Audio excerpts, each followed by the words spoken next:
Oui, allô? Ça va bien tout le monde? Là, je pense que j'ai un bug. Je ne sais pas s'il y a des gens qui sont en train de se brancher présentement avec moi, mais j'aimerais ça qu'on m'indique si le téléphone est du bon côté, parce que d'après ce que je constate, ça va comme ça. D'après moi, j'ai un problème avec mon téléphone. Ça va être mieux comme ça. Donc là, ça devrait être pas mal mieux. Donc, si quelqu'un peut juste, avant que je commence, j'essaye des nouveaux écouteurs. Si vous m'entendez bien, peut-être me faire, je vois Alexandre Mallette qui est là, s'il peut me confirmer avec un petit mot qu'on entend bien présentement. Donc, je suis avec vous ce soir. David qui est là, Marc-André Jolibois. Je vois des thumbs up, donc on me confirme qu'on entend bien le son. Je suis content, merci. Ce soir, je voulais prendre un petit moment, faire un petit tour d'horizon de ce qui se passe sur la colline. Ça fait presque 3 semaines que je ne l'ai pas fait. Si vous aimez ça, comme d'habitude, je vous demande de partager, de liker, c'est important. Aujourd'hui, ce que je veux vous parler, là, puis je vous le dis, attachez vos tucs avec de la broche. Je vais vous énumérer les dépenses folles des libéraux, dépenses irresponsables. Les gens se posent la question des fois quand on dit que ce gouvernement-là dépense sans compter et pas des choses qui ont un impact sur la vie des citoyens et des citoyennes. Vous allez tomber sur votre chaise. Et ce qui est assez drôle, c'est que la semaine passée, pas plus tard que la semaine passée, la Fédération canadienne des contribuables a présenté son 22e gala annuel des prix Teddy du gaspillage gouvernemental. Donc, à chaque année, cette organisation-là, la Fédération canadienne des contribuables, fait le tour des gouvernements municipaux, provinciaux, fédéraux et regarde quelle façon ces gouvernements-là dépensent l'argent. Et c'est assez fantastique. J'en sors 2 seulement de leur rapport. Et après ça, je vais vous faire un listing des différentes dépenses que notre parti a réussi à trouver avec l'accès à l'information. Et croyez-moi, c'est pas facile parce que le gouvernement libéral n'est pas transparent d'aucune façon et tente par tous les moyens de cacher ses dépenses de fou. Fait que là, les cœurs sensibles, ceux qui travaillent, j'espère, je pense la plupart d'entre vous, qui payez des taxes et des impôts, je vous le dis, là, vous allez avoir des hauts le cœur. Puis d'après moi, avant que j'ai fini d'énumérer, il y a du monde qui vont m'écrire « Arrête Alain, c'est trop ce qui est là ». Premièrement, sur 3 ans, je commence par lui, aux Affaires mondiales Canada. Les Affaires mondiales Canada ont dépensé 11,2 millions de dollars. Écoutez bien, sur un budget de 4,5 millions. Donc, ils ont dépensé plus. Donc, c'est normal, c'est comme Justin Trudeau. On crée des déficits, puis les gens vont payer plus tard, les travailleurs, les entrepreneurs, les familles. Pour envoyer des chefs canadiens cuisiner dans les missions diplomatiques canadiennes partout dans le monde. Donc, 11,2 millions, donc ça veut dire une moyenne de 4 millions par année, pour aller cuisiner dans des missions diplomatiques dans le monde. En plus d'envoyer un chef pour cuisiner des mets indiens à New Delhi au coût de 17 000 en 2018. Ça, c'est pendant le voyage en Inde de Justin Trudeau. Le programme a aussi déboursé 15 000 pour envoyer un chef en République dominicaine pour préparer des repas lors de la fête du Canada en 2017. C'est fou, là. On a envoyé un cuisinier canadien en République dominicaine pour préparer des repas en République dominicaine, 15 000 $. Ils ont envoyé aussi un chef au consulat canadien à Miami pour préparer des mets canadiens au coût de 4 500 $. J'en ai un deuxième qui sont dans les prix top TD qui ont été remis au gouvernement libéral. Parc Canada, écoutez bien ça, a dépensé 65 000 $ pour ériger une clôture de bois sur Signal Hill à St. John's, qui était tellement impopulaire, imaginez-vous, qu'ils l'ont démantelé 48 heures après. C'est fou, là, ce que je vous dis là. Ouais, M. Bestmargin qui dit bullshit, ben oui. Je pense que c'est votre style, de toute manière, quand vous me dites ça assez régulièrement sur ma page Facebook, mais c'est la réalité. Fédération des contribuables qui le dit, là, c'est pas moi qui l'invente, c'est pas même pas les conservateurs. Fait que malheureusement, si vous n'êtes pas content, vous avez le droit. Ça fait partie, vous avez le droit à votre opinion là-dessus. On est rendu, là, le budget, on vient d'être annoncé aujourd'hui par le gouvernement libéral. Un nouveau budget va être présenté le 30 mars prochain. On sait déjà qu'on va défoncer les 30 milliards juste pour cette année. Je vous rappelle qu'à l'élection de 2019, on devait être retourné à l'équilibre budgétaire avec la promesse de ce gouvernement libéral. On sait déjà qu'on s'en va vers 30 milliards et ça ne tient pas compte des dépenses qui vont devoir être faites pour le coronavirus, le blocus ferroviaire. On sait qu'on en a au moins pour un mois encore au niveau de l'impact économique. On a des appels d'agriculteurs, d'entrepreneurs, de gens d'affaires qui nous parlent de la catastrophe qu'ils vivent présentement. Donc, ça ne fait que commencer. Mais avant d'aller plus loin, je veux continuer avec les dépenses. Je veux vous en énumérer. Je vous le dis, là, vous allez tomber en bas de votre chaise. Puis après, ceux qui sont encore à l'écoute, je vais vous parler du Bloc québécois, de ce qu'ils ont fait au comité d'éthique. Ça fait 3 jours qu'on est là-dessus à la période des questions. C'est incroyable ce que Yves-François Blanchet et sa gang ont fait pour protéger Justin Trudeau. On appelle ça maintenant le Bloc libéral à Ottawa. C'est un running gag, tellement que Yves-François Blanchet travaille main dans la main avec Justin Trudeau pour l'aider à rester en poste. Donc, je reviens aux dépenses que notre parti a réussi à découvrir de la part de Justin Trudeau. Puis, je vous confirme que toutes ces dépenses-là que je vous nomme, en aucun cas, les libéraux ont fait une conférence de presse, comme tout bon politicien veut faire, parce qu'on dit souvent en politique, fais ce que tu dis, puis dis aux gens ce que tu fais. Parce que, bon, les gens n'ont pas accès à l'information nécessairement, on trouve qu'on paye toujours trop de taxes et impôts, et on veut faire connaître aux gens les investissements qui ont été faits, les dépenses qui ont été faites pour aider les citoyens, les Canadiens, Canadiennes, les Québécois, Québécoises, les familles, les aînés, les personnes vulnérables partout. Écoutez bien, le premier, et là, je vous le confirme, là, aucune annonce officielle qui a été faite. Mastercard a reçu 50 millions, j'en ai déjà parlé, pour s'installer à Vancouver, pour installer un centre pour développer des nouveaux moyens de protection des informations personnelles des gens. Ce qui est tout à fait normal pour Mastercard, Visa, n'importe quel assureur ou banque, de s'assurer de protéger les données, puis on sait déjà comment c'est difficile. Donc, on a donné 50 millions à Mastercard pour venir s'installer ici. Cette entreprise, son chiffre d'affaires juste en 2019, 16 milliards, avec les intérêts qu'on paye tout le monde. Numéro 1. L'Oblast, ça aussi on en a déjà parlé. Je vous rappelle, le gouvernement libéral a donné 12 millions à l'Oblast pour acheter des nouveaux frigidaires moins énergivores. L'Oblast qui est une des compagnies les plus profitables en ce moment au Canada. Et je vous confirme, le dépanneur du coin, de votre quartier, n'a jamais eu accès à cet argent-là. Vous, comme contribuable, vous n'aurez jamais d'accès à cet argent-là pour vous acheter un nouveau frigidaire moins énergivore pour contribuer à la protection de l'environnement. On a réussi à sortir toutes les dépenses du super voyage en Inde de Justin Trudeau. 1,6 million que ça nous a coûté pour ces photos embarrassantes qui nous ont envoyées à travers le monde, partout, qui nous ont fait honte à tout le monde. Et je pense que, bon, juste à dire le mot Inde, tout le monde comprend que c'était une catastrophe comme voyage diplomatique qui nous a fait beaucoup plus de mal que de bien à tous les Canadiens et Canadiennes. Écoutez bien celle-là. Vous allez me dire, c'est un petit montant, mais ça démontre où est rendu ce gouvernement-là.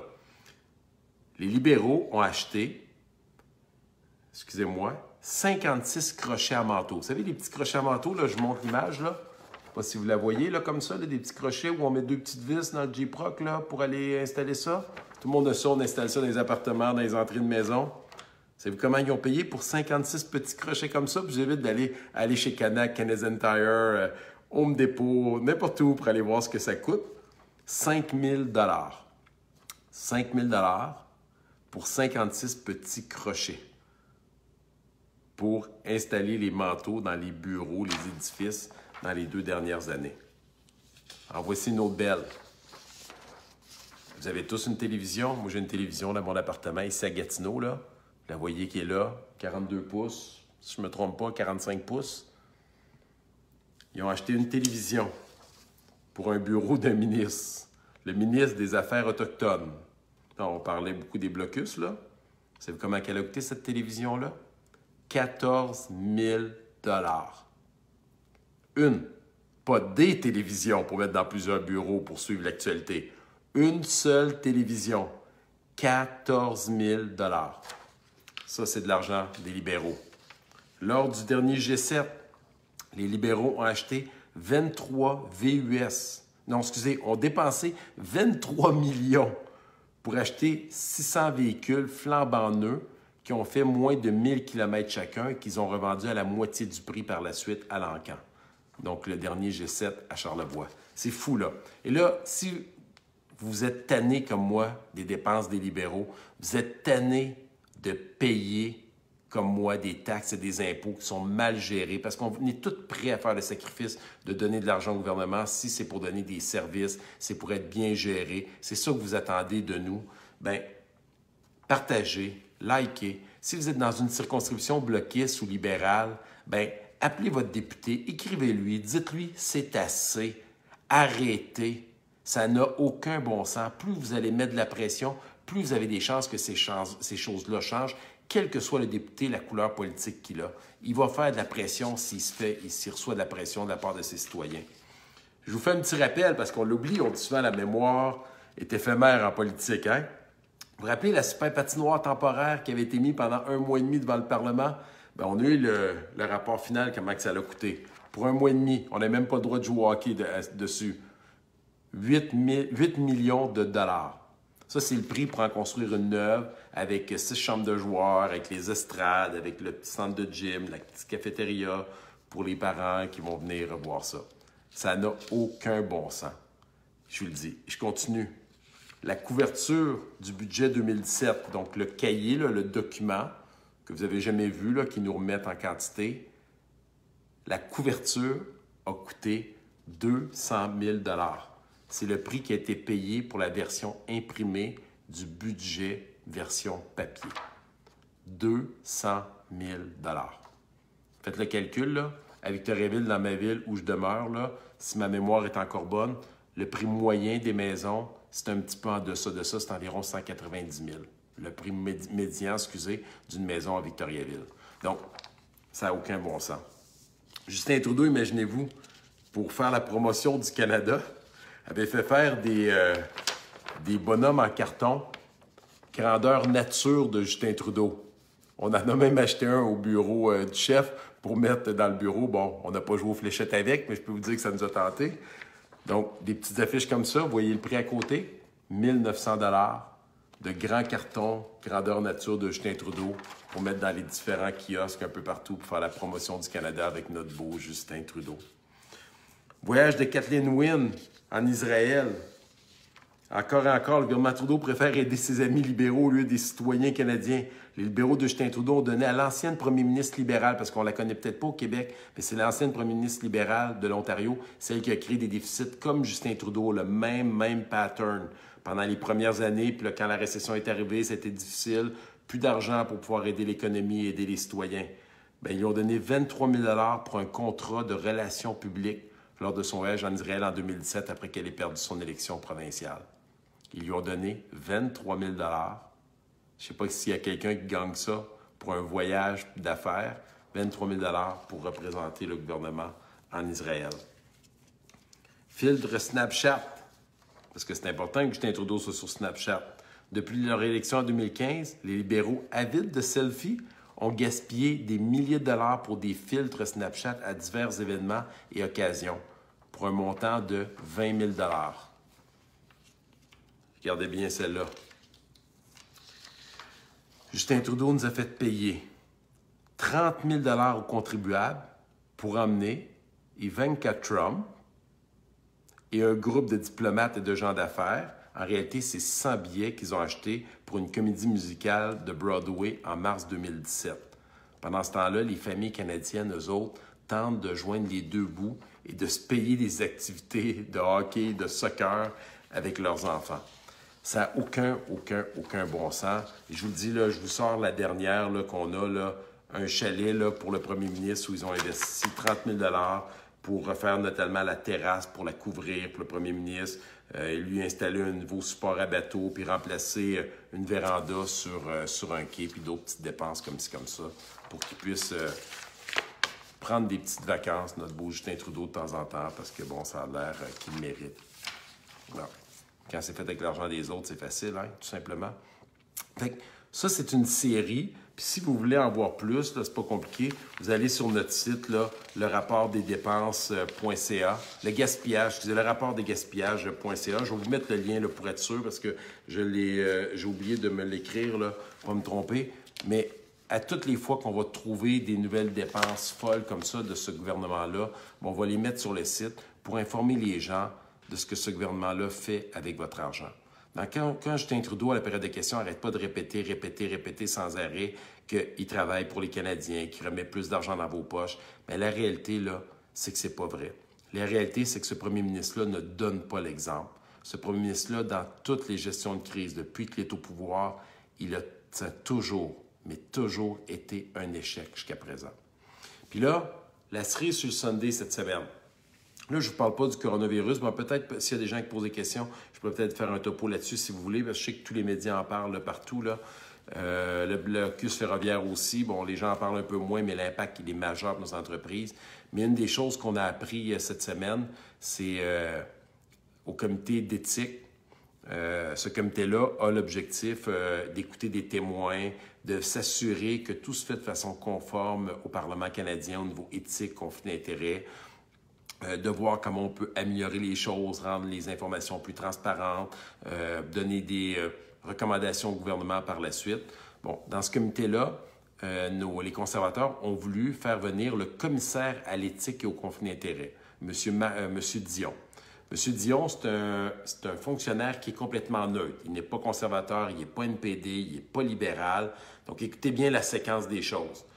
Ce commissaire a déposé un rapport sur l'ingérence du premier ministre Justin Trudeau dans le dossier qu'on connaît tous maintenant, SNC-Lavalin. Il a fait la démonstration dans son rapport que Justin Trudeau avait fait de l'ingérence claire dans le système de justice, avait fait de la pression indue sur l'ancienne procureure générale et ministre de la Justice, ce que personne ne veut voir. Et là, je veux bien qu'on se comprenne. Contrairement à ce que les bloquistes pensent, on ne s'attaque pas à SNC-Lavalin, on ne s'attaque pas aux employés du Québec, rien là. Là, on peut penser ce qu'on veut de SNC-Lavalin, j'en suis même pas là. Mais ce rapport-là a été déposé drôlement par le gouvernement au mois d'août passé. Au mois d'août passé, je vous rappelle qu'on avait quitté le Parlement pour l'été avant l'élection.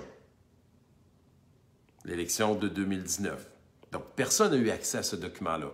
Et en général, dans l'histoire canadienne, quand un commissaire ou le directeur parlementaire du budget dépose un rapport, il y a toujours un comité qui le prend, qui l'analyse, fait venir le commissaire ou le directeur parlementaire du budget ou le vérificateur général ou les officiers GRC, l'armée canadienne, ainsi de suite, pour leur poser des questions, pour bien comprendre, pour faire la lumière sur l'ensemble d'informations, pour la rendre publique à la population aussi, via les journalistes qui suivent les travaux sur la colline.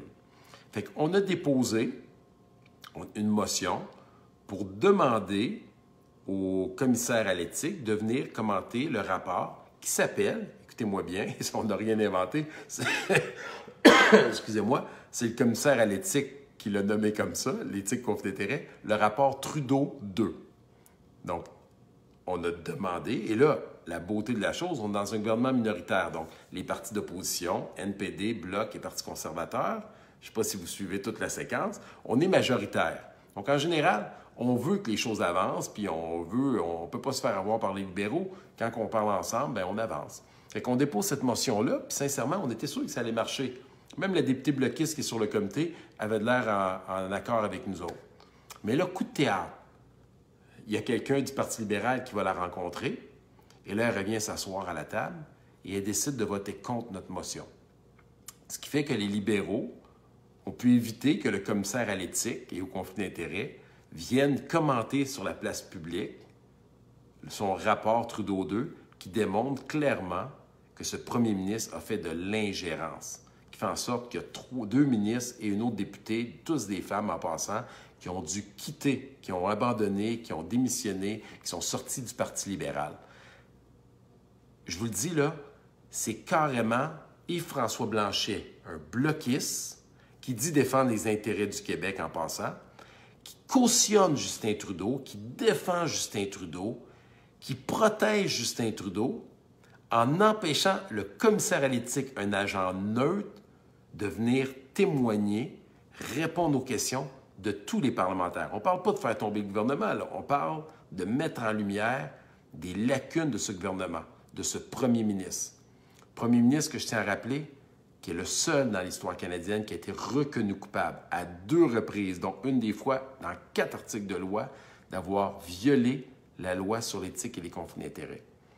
Donc, ça ne serait pas surprenant qu'on apprenne des choses très intéressantes sur ce qu'il a pu faire, lui et son entourage, pour faire de la pression dans son intérêt à lui et à son parti politique, le Parti libéral. Je vous rappelle, le Parti libéral, c'est le parti du scandale des commandites. C'est le parti des petits amis. C'est le parti qui donne des cadeaux avec notre argent, votre argent, l'argent des contribuables. Fait que quand le monde me dit qu'est-ce que je fais avec le Parti conservateur, là, bien, je vous le répète, je suis fier d'être avec le Parti conservateur. Un parti qui est rigoureux au niveau de la gestion des finances publiques, un parti qui veut protéger les victimes, faire en sorte que les criminels restent en tôle le plus longtemps possible, qu'on leur donne leur chance, mais quand c'est un crime grave, bien, qu'ils restent là tout simplement et qu'on ne diminue pas leur peine dans notre système qui est tout croche en ce moment, à ce niveau-là. Donc oui, très fier de faire partie de ce parti politique. Et là, je vous le dis, là, les gens qui me suivent, là, vous êtes sur la page depuis tantôt, on est 75 à 100 là, qui suivez cette discussion-là, partagez-les. Si vous êtes dans une circonscription où il y a un bloquiste qui est votre député fédéral, appelez à son bureau. Puis dites-lui comment ça se fait que vous avez voté le bloc sur le discours du trône du gouvernement libéral de Justin Trudeau. Avant même de l'avoir lu, il a annoncé qu'il votait pour le discours du trône. Comment ça se fait que vous avez sauvé ce gouvernement-là en votant sur le budget? Donc, sur toutes les dépenses que je vous ai nommées, parce que ces dépenses-là ont été autorisées par un budget. Donc, les bloquistes et François Blanchet cautionnent ces dépenses-là. Ils les acceptent, ils les autorisent en votant avec le gouvernement en bloc là-dessus. Comment ça se fait qu'il François Blanchet, ce super chef qui nous fait la morale avec ses grandes vertus, qui a été le ministre de l'Environnement en passant sur le gouvernement de Pauline Marois, le plus pollueur de l'histoire du Québec, qui a autorisé 2 des projets les plus polluants et un d'exploitation de pétrole, sans études environnementales, je tiens à souligner.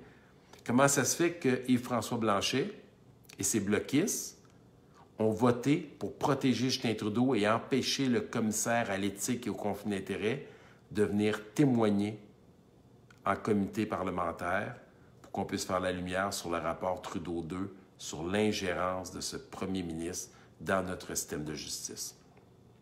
Bien, c'est pour toutes ces raisons qu'on est à la Chambre des communes et pour d'autres, parce qu'on ne fait pas juste ça.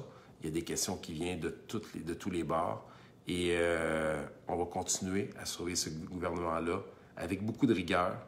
En attendant notre prochain chef qui va être nommé le 27 juin prochain, et être prêt, commencer déjà à monter la prochaine plateforme électorale, monter la prochaine équipe, trouver les candidats et candidates pour vous offrir l'équipe la plus solide, le programme le plus près de vos aspirations, de vos préoccupations, qui va vous démontrer qu'on est capable de gérer un budget de façon serrée, sans faire de folie astronomique, en investissant au bon endroit, en tentant de diminuer les taxes et les impôts, comme ça a été fait dans l'ancien gouvernement de Stephen Harper, en baissant la TPS de 7 à 6 à 5 % en remettant des crédits pour les familles, en aidant les aînés, en augmentant les cotisations. Bien, je pense que ça se fait, ça s'est toujours fait dans le passé.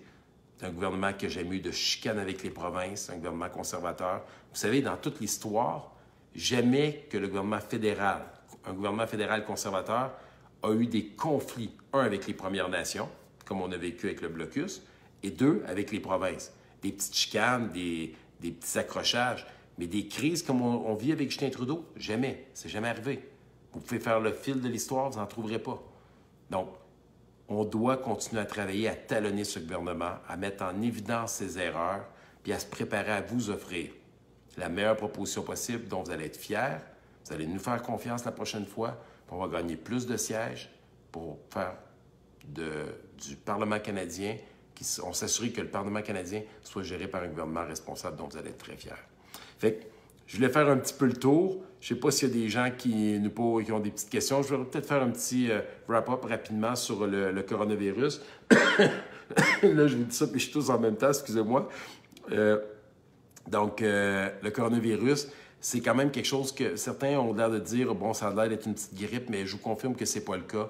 Quand on lit tous les experts en santé, ce qu'ils nous rapportent, il est 10 fois plus mortel en partant, là, 10 à 20 fois, dépendamment à quel expert on se fie, qu'une grippe normale. Mais le gros problème du coronavirus, qui n'est pas le virus le plus mortel que l'humanité a connu, mais sa grande force à ce virus-là, c'est qu'il se propage c'est le virus qui se propage le plus rapidement que l'on a connu jusqu'à présent. Et deuxièmement, on n'a aucun remède, aucun vaccin en ce moment pour y mettre fin. Donc, d'où l'obligation des gouvernements de mettre en place des mesures au niveau de la santé. Ça, c'est un au niveau de la santé. Mais le deuxième élément, c'est au niveau économique. Puis ça, les impacts sont majeurs. Je peux vous le dire, là, les gens qui ont des agences de voyage, ils vont pouvoir vous en parler. Les gens qui sont dans le secteur touristique, qui sont dans la restauration. On a juste regardé en Italie où ils viennent de fermer tous les commerces, à l'exception des commerces de santé et d'alimentation, pour faire en sorte d'essayer de ralentir la propagation du virus dans le pays. Donc, quand ça part, là, ça peut débouler assez rapidement, d'où l'importance de mettre en place des mesures claires, pour, à la frontière pour s'assurer que les gens qui rentrent dans le pays aient accès à un test de dépistage rapidement et s'assurer que ces personnes-là n'aient pas été en contact avec des gens qui auraient pu avoir le coronavirus ou le COVID-19, dépendamment à qui vous parlez. Donc, Justin Trudeau, ce qui a annoncé aujourd'hui, c'est 1 milliard 500 millions qui vont aller dans les provinces, 500 millions qui vont être gérés au fédéral pour aider particulièrement les gens qui seraient malades pendant les 2 semaines de quarantaine, qu'elles soient volontaires ou non, pour les aider financièrement en les mettant sur le chômage plus rapidement. Le gros problème, puis je le vis, c'est que les gens d'affaires nous appellent pour dire « Oui, moi j'ai un impact économique chez nous, je vais mettre des gens mis à pied pendant cette période-là. » Mais ces gens-là, pour l'instant, d'après les informations qu'on a, n'auront pas d'aide, eux, au niveau du chômage. Donc, c'est vraiment juste pour les personnes qui sont malades aujourd'hui. Le gouvernement provincial a l'air de prendre des mesures beaucoup plus solides au Québec que le gouvernement fédéral, mais on les talonne à tous les jours, on pose des questions, on souhaite avoir un plan pour faire en sorte que les choses se passent bien. Le gros problème que l'on vit aujourd'hui, c'est tous ces impacts économiques, les chocs à la bourse que l'on vit, le blocus ferroviaire. Qu'est-ce que le gouvernement va devoir faire? Il va devoir investir de l'argent. Mais le problème, c'est que pendant les 5 dernières années où l'économie a roulé à plein régime, vous allez constater que ce gouvernement-là a créé des déficits au lieu de faire ce que tout citoyen normal aurait fait pour lui. Ça va bien, on se fait des petites économies, on paye notre hypothèque, on paye notre paiement de voiture, on paye notre carte de crédit pour s'assurer que ça soit plus difficile, on soit capable d'avoir un petit coussin pour pouvoir passer au travers. Mais ce gouvernement-là a fait l'inverse. Puis là, on devrait le sentir. Puis ceux qui vont le payer, c'est pas compliqué. C'est nous, les travailleurs, travailleuses, avec plus de taxes et d'impôts. Ça ne pourra pas faire autrement. Il n'y a pas de cachette. Ceux qui pensent là, que c'est pas comme ça que ça va finir, je peux vous le garantir. Vous pouvez mettre une date sur cette vidéo-là. Vous pouvez l'enregistrer, puis vous tirez. Vous ne pourrez pas dire que vous ne l'avez pas su. Puis c'est nos enfants, nos petits-enfants, naturellement. À partir du moment que les taux d'intérêt vont augmenter, ça va être une catastrophe financière que l'on va vivre ici au Canada. Donc, il faut resserrer les choses le plus rapidement possible. Je vois Louis Clément qui me dit « Salut Alain, tu regarderas tes messages au site du COVID-19 ». Je vais faire ça, je vous le confirme, là, maintenant, en même temps que je parle, je vois défiler le fil des commentaires. Donc, tantôt, je ferai le tour, puis j'essaierai peut-être de répondre à certaines des questions là, que vous m'avez envoyées. Puis je vais vous envoyer quelques liens aussi pour les gens qui veulent sur le COVID-21, particulièrement celui qui parle de la différence entre une grippe et le coronavirus particulièrement. Je vous laisse sur une petite dernière chose. Comme à chaque fois, je prends une petite gorgée d'eau, vous me permettez? Je ne sais pas si vous vous rappelez, ça fait quand même longtemps que je n'ai pas fait un petit live. J'ai toujours mes petits chocolats noirs, mais couverts d'un petit emballage bleu pour le conservateur. Et là-dessus, je vous souhaite à tous une belle fin de soirée. Je m'en vais me reposer. Demain, j'ai une autre grosse journée. Après ça, je retourne dans ma circonscription. Plusieurs activités en fin de semaine pour aller voir les gens. Puis là, au lieu de se donner la main, on va se donner un petit coup de coude. On va jouer le jeu. Je pense qu'il faut donner l'exemple aussi de notre côté. Fait que je vous laisse avec mon petit chocolat noir, emballage bleu, conservateur. Je vous dis salut. Ça a été un plaisir de vous parler encore. Si vous avez aimé, partagez, likez. Plus on va donner la bonne information aux gens, plus on aura de chances que les gens nous suivent, les conservateurs, lors de la prochaine élection, puis qu'on mette Justin Trudeau, puis, excusez-moi, mais je suis obligé de le dire, ces incompétents de députés dehors, puis qu'on prenne le contrôle de la Chambre des communes. Bye-bye tout le monde. Il est très, très bon. Chocolat noir en plus, c'est meilleur pour la santé. Bye-bye.